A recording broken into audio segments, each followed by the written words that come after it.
Hey everyone, my name is REDRUP and this is the It's Not a Phase podcast. On this episode, I'm joined by Fame on Fire frontman Bryan Kuznitz to talk all about their new album, Welcome to the Chaos. We discuss a number of things, including how they've developed since their Foundations EP, how their debut album Levels didn't quite reach its potential due to lockdown, the secret to being successful with cover songs, how doing covers help them grow as songwriters, and loads more. Before we get started, let's cover off the boring stuff. If you enjoy this episode and would like to support the podcast, please consider subscribing, rating, and leaving a review wherever you're listening to this. We also have a Patreon, where everyone gets access to each episode a week earlier than everyone else, and a merch store too. You can also follow and reach out to me on social media. All of the links can be found at itsnotaphase.co.uk. That's itsnotaphase.co.uk. And with all of that out of the way, let's jump right into this week's episode of It's Not a Phase. What's up everyone? Thanks for joining me on this episode of It's Not a Phase, where I'm joined by Bryan Kuznitz of Fame on Fire. How are you doing, man? Good, man. How are you doing? Yeah, not too bad. I was just saying before, obviously, we started the interview. It's heat wavy, it's spoiling, whereas on your side, not so much. It's perfectly rainy here. Yeah. Never better. So the big news, obviously, with you guys is the second album, Welcome to the Chaos. How are you guys feeling about putting this album out? I'm beyond excited. I think it's going to do some awesome things for us. It's the greatest body of work that we've ever done, which is really, really important. Now, I feel like everybody says that about like their latest album, because why would they not, But, this one's, once again, it's just all genuinely us. And it's just personable. It's heavy. It's got great melodies. It's just got everything I really like in music, honestly. Yeah. So I'm a fan of my own band. I've listened to this album probably 1,000 times on repeat. And I think it's awesome. I'm really excited for the fans to hear it. Yeah, I think that's important. Like, if you're not a fan of your own band, then why should anyone else be? Yeah, I couldn't imagine making music that I hate. So, especially when you got to hear it so many times, like when you're tracking, and especially because you guys self-produce as well. Yeah, I mean, like Plastic Heart, I've heard that song so many times. We've played it so many times. Welcome to the Chaos. So we've also played that a lot, but there's something about Welcome to the Chaos for me that just always, it just does it because it hits so hard. It's just such a good song. It's just such a good song. I'm really excited for the fans to hear that one and see the video and feel the theatrics. Well, especially because it comes after that intro that kind of like leads into it. And I think the intro kind of like also lends to the cover artwork of the fairground. Yeah. Spooky. I wanted a spooky circus. Yeah. So did the artwork come before you made that intro that leads into the title track? No, the artwork came pretty last. There was like 3 revisions done of it, or there was 3 different people that worked on the artwork. And I think ultimately we went with Chris Kutzer. I think that's who did it. Right. And he does a lot of our merch and stuff. But there was 3 revisions of the artwork. But yeah, that's what I wanted. I was just like, I want a devil with this mouth. And people, I don't remember where, it might have been like Goosebumps or some shit, where like these, like they go into like the devil's mouth and like that like swan thing. I don't know. But they go into the devil's mouth and I was like, that's so cool. And I definitely took like some influence from like, I don't even remember what Call of Duty Zombies it was, but there was one where they were like at a fair. It was Infinite Warfare, I think, something like that. Yeah. But yeah, it was super cool. And I wanted I wanted just the devil, and I wanted a theme park and to be a carnival-ish. And when we wrote Welcome to the Chaos, we were like, let's make this like the second song and then have like an intro track. And I was like, and I want the intro track to be this like chaotic sounding like circus with like just weird noises, and it just goes into the intro. And our buddy and producer Arceus, he was able to make that all happen. We sat down with him and he led it all into the intro of Welcome to the Chaos, and it was super sick. And I guess that kind of the title Welcome to the Chaos, it kind of shows that in the artwork as well, because it's kind of the entrance into it. You're literally going into chaos. Welcome to chaos. Yep. Yeah. So there it is. And some people would say in the song, I remember there was like this debate for a minute where it's Blake saying this is hell. So this is hell. And I remember our manager thought he was saying this is how. I remember him like, yo, that's so cool how Blake sings this is how. And we're like, that's not what he's saying, dude. So now the people like, oh yeah, this is how. This is hell. That's close enough. Close enough, right? It's quite a quick turnaround. I mean, in terms of kind of like album rollouts today, because Levels came out towards the end of 2020. So we're looking at like a year and a half for Welcome to the Chaos. I guess that kind of downtime in COVID kind of helped, facilitate the kind of quickness in terms of albums. I mean, like, Levels was done in December of 2019. Right. So okay. we sat on Levels for a while because, we had a release schedule planned out and then COVID happened and we were supposed to before. And so we couldn't. So the label was like, okay, we're going to push this album because hopefully by then everything will be over. Well, it wasn't. So the album came out in September and it's originally supposed to be June. Or it's supposed to be actually like probably March, I think. And then it was supposed to be June. And then it got moved to September. And so we were like, okay, fuck. We chose to release it because we were like, fuck it. By the time that Levels was released, we've already worked on, 50 to 100 demos for the album. So it was like, there's no point of sitting on this because if we wanted to, we could release another album right now. Now, that's not how things really work, but if we wanted to, we could have. Yeah. So, Welcome to Chaos, we already had a lot of progress done on it before Levels was even out. Right. And so once Levels was released, then of course, full bore. After the release of Levels, did the reactions to certain songs kind of guide you where you finally went with Welcome to the Chaos? Like, these songs worked better, so let's kind of work towards that kind of direction or anything like that? You know what? I've never been asked that question, and that's crazy. But no. We could give two shits about what song did well. We wanted to make an album that was just different than the first one, completely different. It doesn't. We didn't want to be one of those bands that just releases the same album after the same album after the same album. We wanted to have something that sounded different. And do you think the obviously with COVID kind of stifling how you can kind of like promote the album traditionally, like tours and stuff like that. Do you feel kind of like Levels didn't quite get the time to shine that it deserved and didn't kind of reach its full potential that it could have had? Yeah, for sure. 100%. I mean, like you can see on Spotify, like I can see what's our most like listened to tracks and everything like that. And a lot of the songs from Levels, like Headspace, Her Eyes, Not Dead Yet, those 3 songs continue to just do insane numbers on a daily basis from us playing them on tour. So yeah, I mean, like I think that Levels would have done significantly better if we had toured on it. But it is what it is.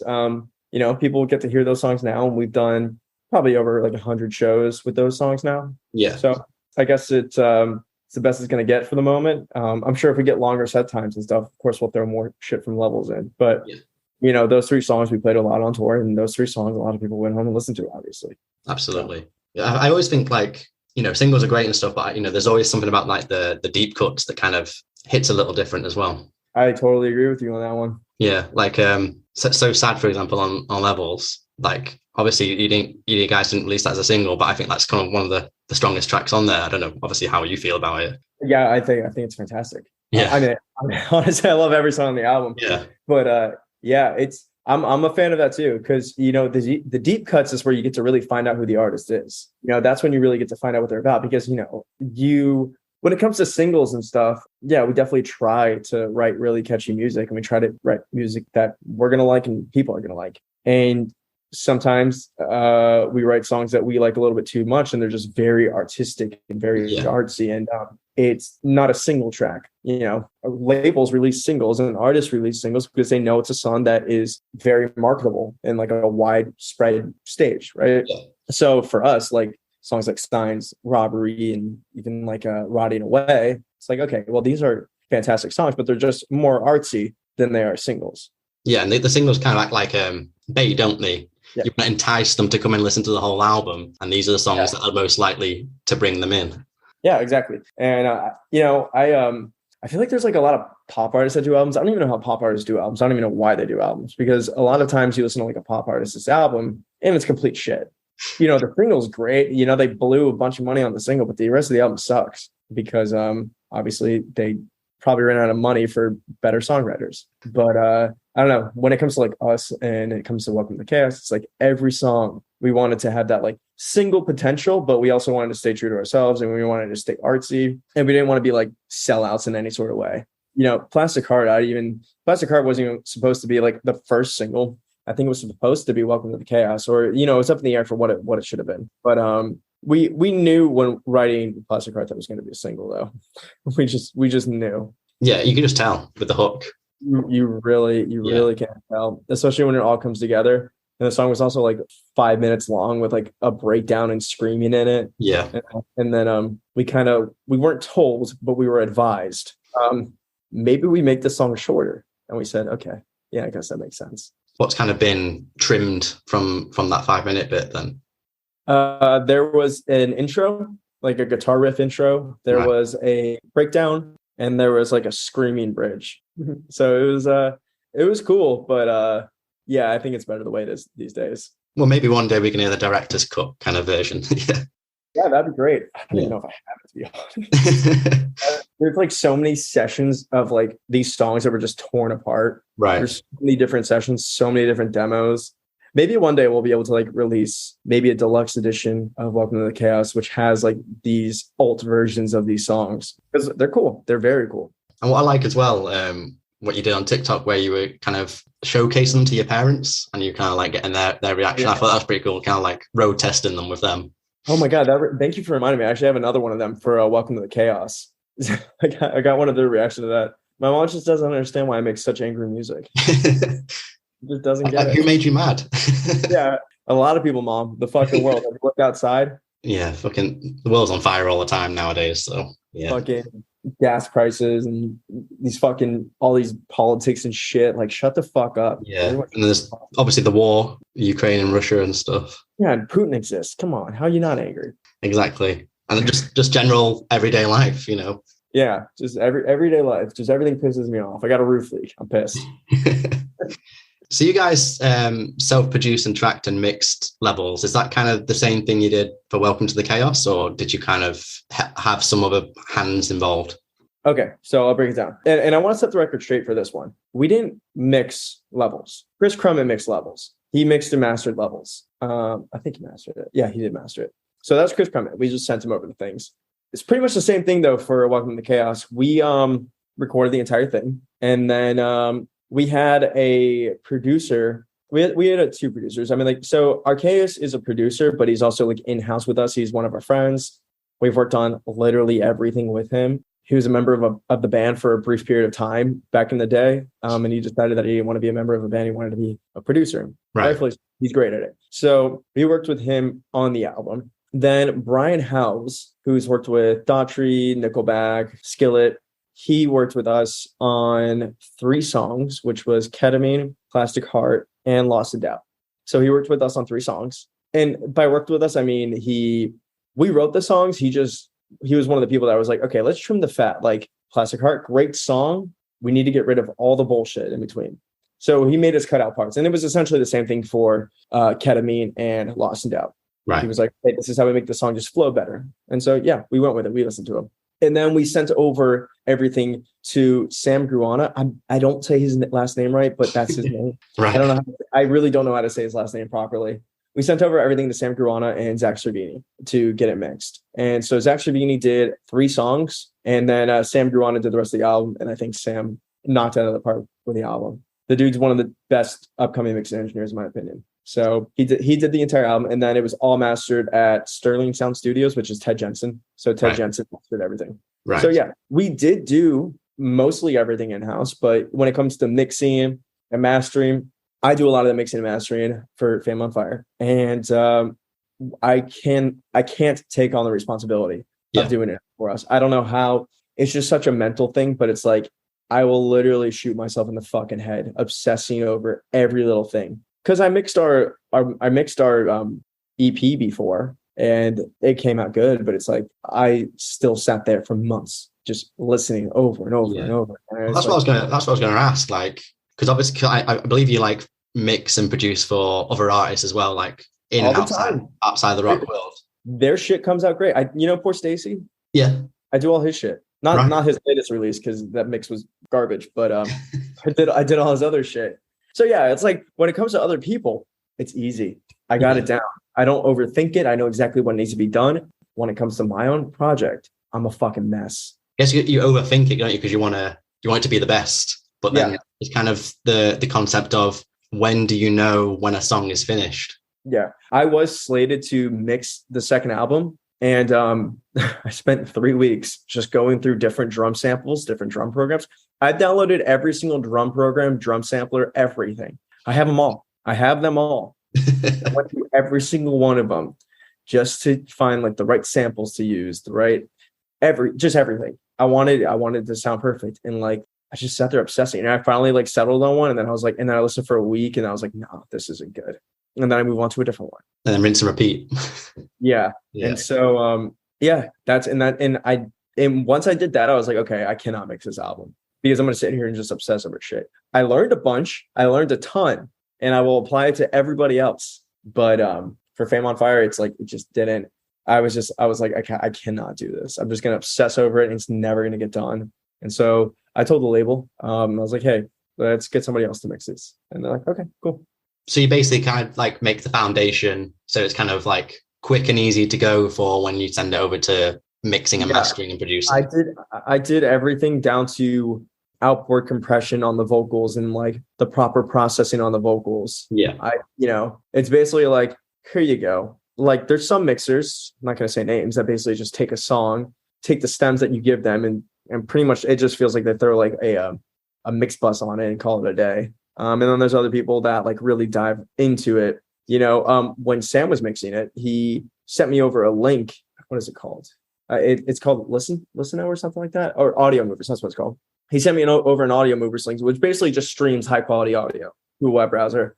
And I just had it on the background, and I was just like, or not the background, but I had it on in my studio, and I was just listening to everything he was doing. And I was like texting him while he was doing it. It was super cool. He's like, how's it sounding? And I was like, okay, we could do this. And so there wasn't really a lot of notes because like, he really had that like attention to detail, changing up everything, changing up the drum samples, the whole nine.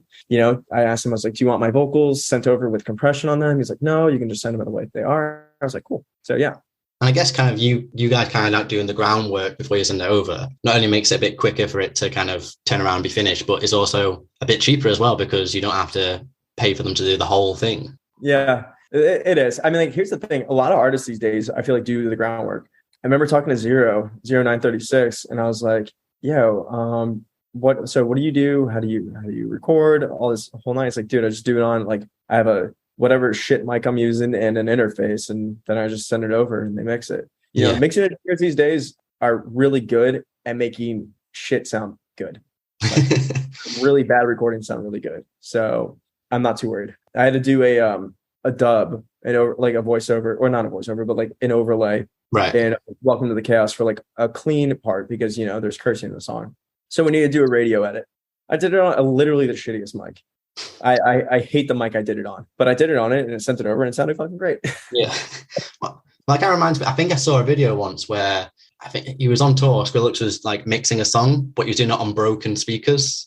And I think the song he was doing, it might have been Bangarang. It might one of his obviously bigger songs, but yeah, it's just fucking crazy. Yeah, you can do a lot. I mean, we record on tour all the time. Yeah.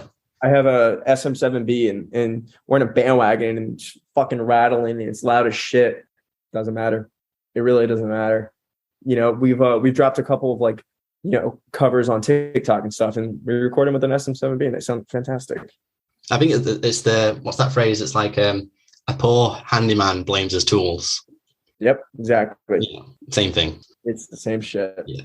So what made you want to go with the title Welcome to the Chaos for the album itself? And in what ways would you say that this is a leveled up version of Fame on Fire from Levels? The reason that I wanted to go Welcome to Chaos is because the name just came to me out of the fucking blue. Because we were writing the song Welcome to the Chaos, and it just came to me out of the blue, and I said, Welcome to the Chaos. And I was like, oh, that's sick. And then I got to thinking about that. We were working on the song. I was like, what if we named the album Welcome to Chaos? Because all these songs on this album are almost a story of chaos. From rotting away to robbery, it's all a different kind of chaos that's happening. Robbery is just a chaos of being addicted to gambling. It's just, dealing with Lady Luck. And then rotting away is feeling like everything around you, including yourself, is just literally falling apart. So all these songs are just stories of chaos. And so to me, it just makes sense to call the album Welcome to the Chaos because this album is fucking chaos. Yeah. And as far as the leveling up goes from Levels, it's a major level up. From the lyrics to the melodies, to the music, to the production, everything. There's really, really cool riffs on Welcome to the Chaos, whereas Levels doesn't really have many riffs. There's really cool, like, weird synths. There's a lot more genre influences from like hyper pop and, you know, the more hip hop oriented lane that, you know, we usually go down. Yeah. So there's just everything is just elevated on this album, and it makes me scared to make a third album because I don't know how the fuck we're gonna top this. If you're really high up, you know, there's only really there's two ways you can go. So I don't know, but yeah, it's just I think it's fucking awesome. There's a banger within its own right. Yeah, I think it lends to, because I don't know if you agree, but a lot of the, you know, there's a few songs that like I would consider your heaviest work. So like the title track is pretty heavy, and then you've got Cutthroat, which is pretty heavy as well, which kind of, like say, kind of lends to the title. And especially if you kind of compare that to the kind of songs you were putting out on the Foundations EP, like you never even went near that kind of heaviness, I don't think. No, we used to think that we could be not a heavy metal or heavy rock band, and I wouldn't call us heavy metal, but there's definitely metal influences in our music. But we used to think that we didn't want that. We used to think there was a fast track and an easy way to gain success by not being the heaviest band or whatever, which, you know, cool, but there's no fast track way to any of this. We just basically figured out we're going to write the music that we want to write, not the music that we think we should write. Yeah. Because that's what we did on our first EP, was we wrote the music that we thought we should write, not necessarily the music we wanted to write. So now we only write the music we want to write. If you like it, that's awesome. Fuck yeah. If you don't, well, sorry.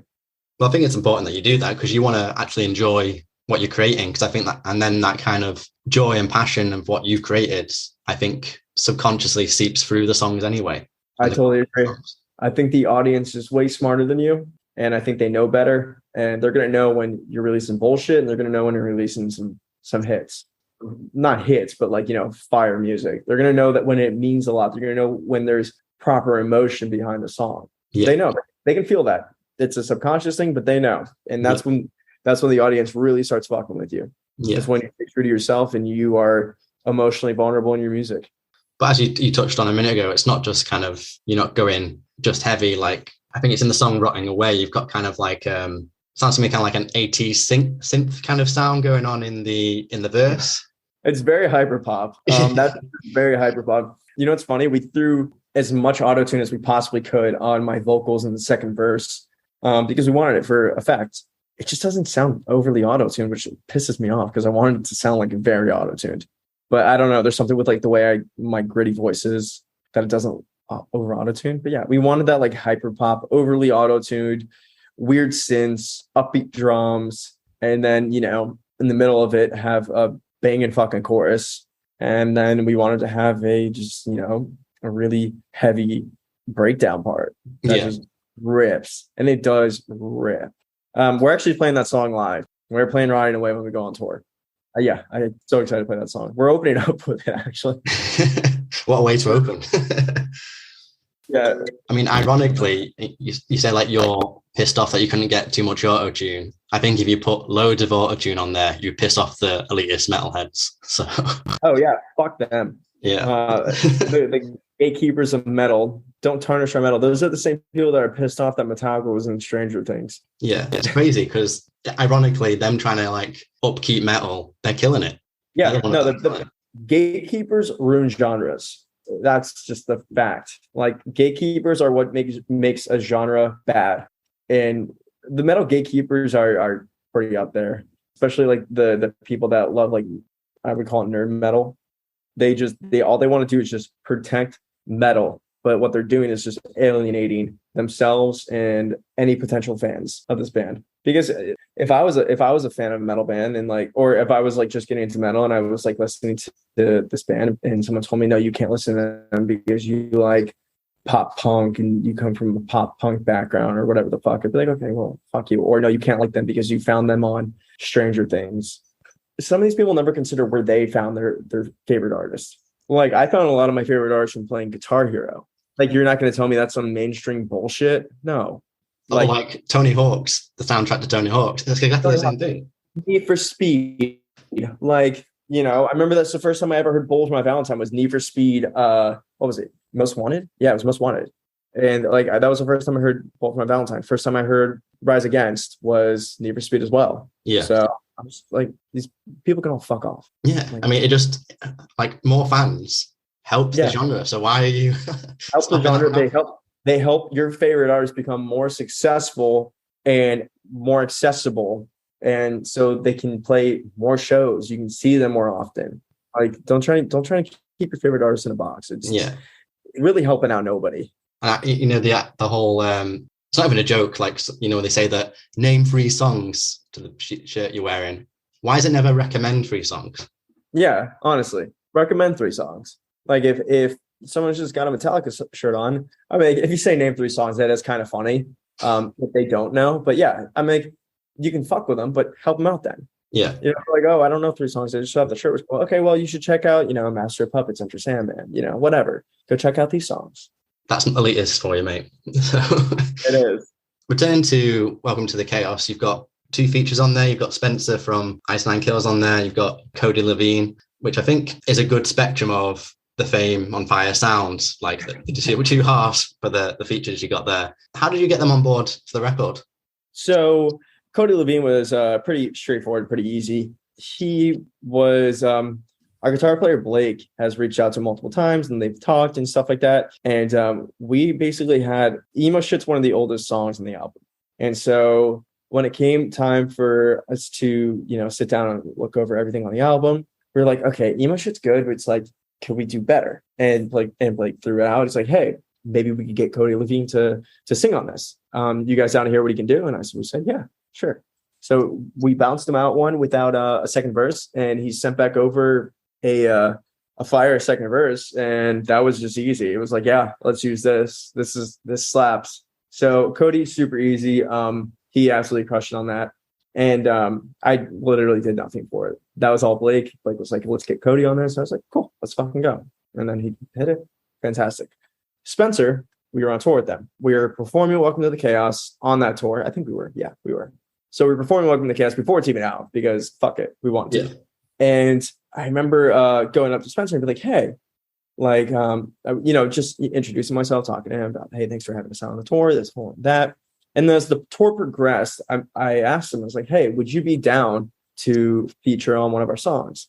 He said, yeah, totally. Send it over to me. Let me take a listen to it, see what I can do on it. And we'll get it going. So Spencer, when they got back to, I think Spencer lives in LA. Whenever he got back to LA, he recorded the second verse on it. We got it back.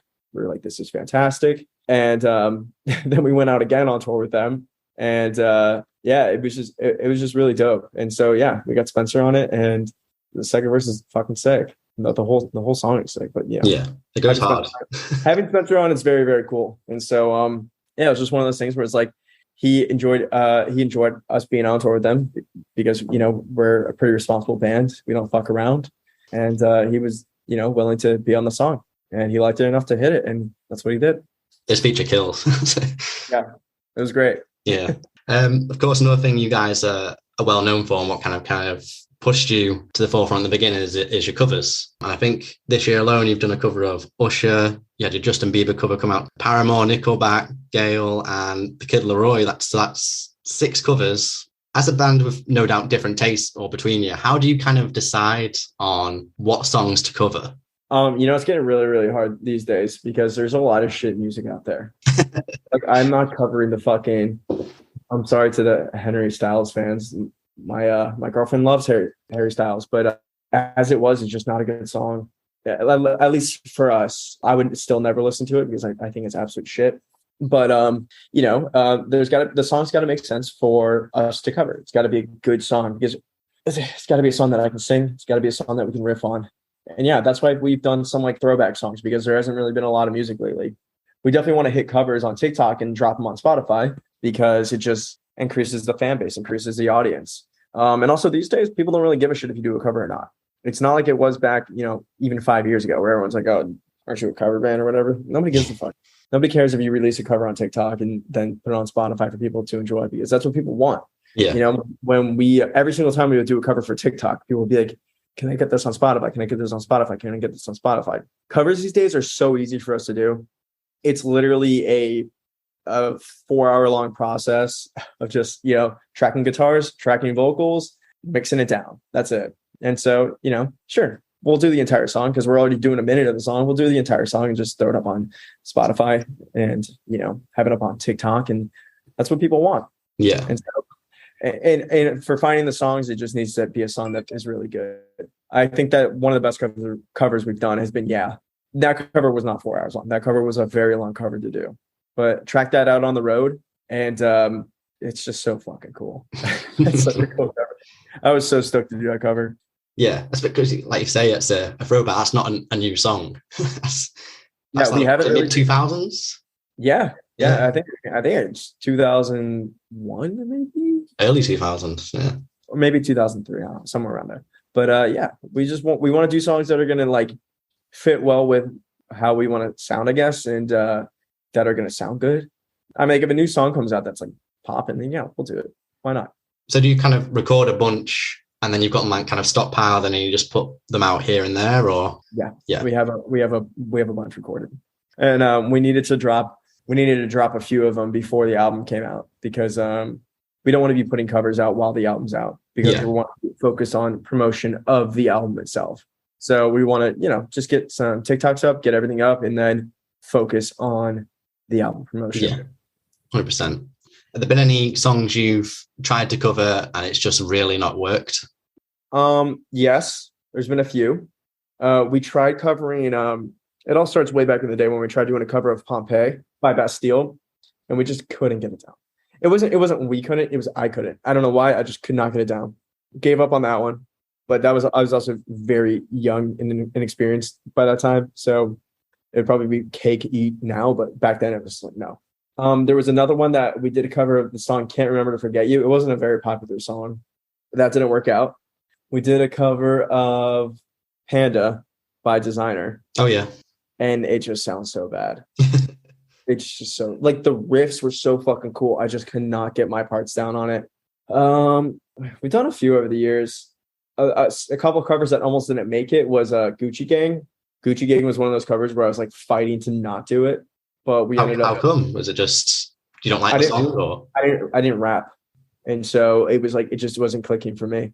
And then I remember Blake going, "Just do fucking something. Do whatever you want to do to make it sound the way you want it to sound." I said, "Okay, cool." And then I sang it, and it turned out really fucking cool, actually. But yeah, I think that's it though. As far as like covers that never came out. There's some covers that were extremely hard. Like Without Me was an extremely hard cover to do. The Paramore cover, extremely hard to do. Like nobody should ever touch that song again. That song's just hard to sing. Like it's hard to sound like Haley Williams. You just honestly cannot do that song justice. But yeah. And yeah was not hard. Actually, you know what was hard on Yeah? Trying to sound like Little John. That was what was hard on Yeah. Only Little John could do Little John. Only Little John could do Little John. Yeah was just a lot. There's a lot of vocal layers. There's a lot of shit in that song because it's just fucking wild. There's so much shit all over that song. And there's also lyrics that exist that I had no idea. I had no idea what Usher said. The entire song is about him cheating on his girlfriend. Not a great message. But yeah, it was that was a fun one to do. Yeah. I'll do another early 2000s hip hop song again. I love that shit. I think it turned out well. You pulled it off. Yeah. I think it turned out great. We listened to a lot of other covers. I'm not trying to shame any bands, but we listened to a lot of other Yeah covers, and they didn't have the sauce. You got to have the sauce when you're doing it. I think there's one of the pop punk albums. I think Pop Goes Punk with Yeah. Punk. I think so. Really? I can't remember which one it is, and I can't remember who did it, but I'm pretty sure someone did. I'm gonna have to look into that. I remember "Stay Fly" by Devil Wears Prada. Oh yeah. That one was hard. Well, I mean, you guys kind of could do a whole Punk Goes album all on your own with the amount of covers you guys have got. Yeah, we could. Yeah. Maybe we should. Maybe we get together with like Our Last Night and just be like, hey, you guys want to make an album together? Pop Goes Punk. It's just us all intertwined with each other. Yeah, like a split album or split EP or something like that. Yeah. That'd be cool. Yeah. Totally do that. You kind of said the past few years that covers are less stigmatized, but I think there's still kind of a stigma, and you guys obviously kind of poked fun at that on Levels with the intro track.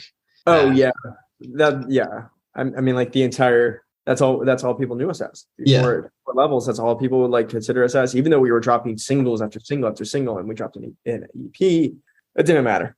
That's all people saw us as. That's all they commented on. And it was almost like the gatekeepers of the industry were like, nah, you guys are a cover band. Now the gatekeepers because it wasn't the fans that say this shit, it's the gatekeepers of the industry. Now the gatekeepers in the industry shut their fucking mouths. There's levels because of you know, the new songs that are coming out, because we write better music than they do, you know? So they're gonna fuck off. What I think is funny about like the those kind of naysayers is I think a lot of them kind of think it's as simple as you find the chords and the notes, you just kind of completely replicate it. But to me, I think that's kind of like a weak way of doing a cover, and it's almost like a karaoke. And that's why some of these covers don't really take off. Whereas, you know, you've kind of got to like, 1, examine the song, 2, stay true to the original to an extent, and 3, kind of put your imprint on it so people kind of know, oh, this is a Fame on Fire cover. Yeah, you got to consider this. The drum beat's completely different. There's now guitar riffs in this that are completely different.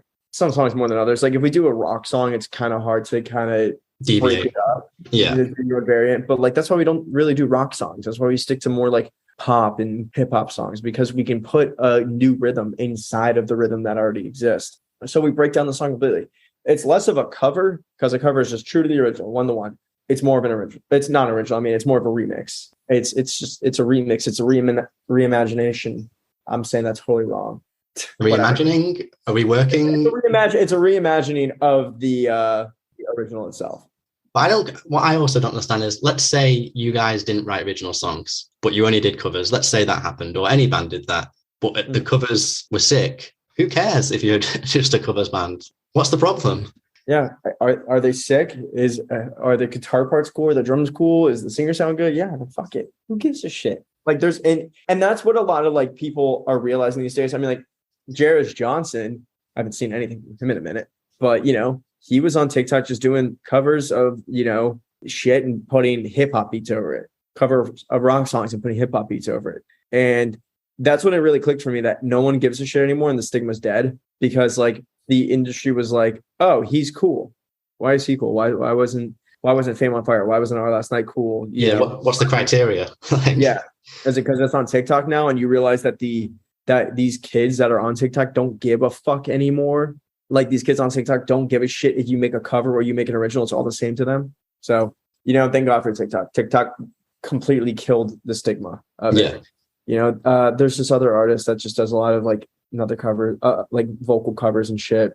And he's fantastic. And, you know, he really gets to showcase his talents. And, you know, he's got like 1 million followers on TikTok, 100 followers on Instagram and everywhere else, because all he's doing is putting out these covers of him just sounding great singing. Yeah. I love that.